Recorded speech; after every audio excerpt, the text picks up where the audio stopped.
Actually, how to watch Fate Stay Night is pretty easy to answer. You don't! Fate Stay Night and Type Moon in general has been getting much more attention due to the newer adaptations of the franchise. This has led many to believe that you can simply waltz right in and watch whatever you want. But you can't. To clarify, Fate Stay Night is an adaptation. You're going to be missing things if you haven't read the original work. You're going to be spoiling the original work if you watch Fate Zero, so don't think that's an easy way out. You might have no intention of ever reading the original visual novel. If this is the case, please indulge me for a few moments. Visual novels are a medium of storytelling unlike any other.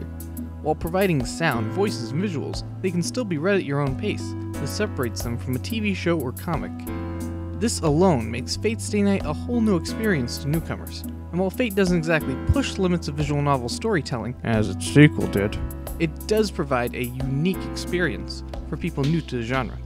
Now, it's a 50+ hour commitment. And saying that might drive people away, or they may just shut off this video and oh shit.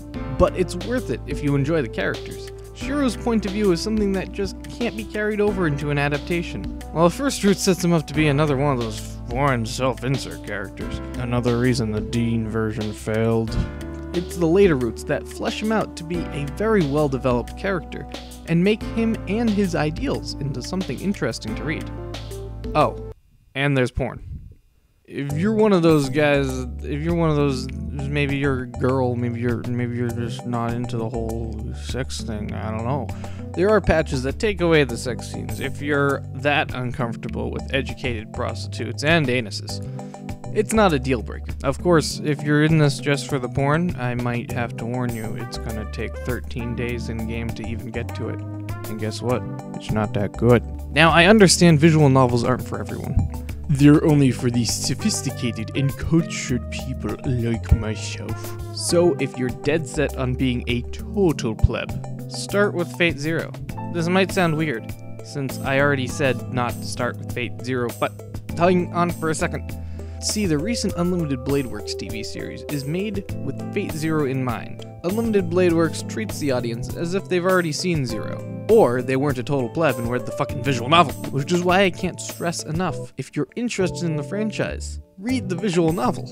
So what about these older versions, these Dean versions? Well, I can tell you one thing, they aren't animated, and I don't mean in like creepy cosplay porn way. I mean these things are barely even animated. God damn. The TV series focuses on the weakest route, the first route, the route with the best girl in it. It's not a good representation of what the Fate franchise can do, since it doesn't cover the more exciting parts and the parts that get more in-depth. Unlimited Blade Works movie is a little better. You can watch it, I guess. The animation sure doesn't look like a movie, but it doesn't have the luxury of time like the TV series did.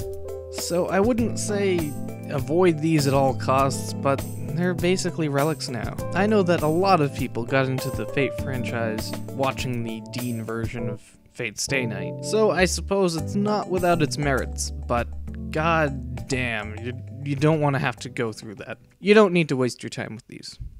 Fate Zero kicked the Fate franchise back into the spotlight, and now Unlimited Blade Works is following up on it. Both are really good, especially if you're coming up and playing the visual novel.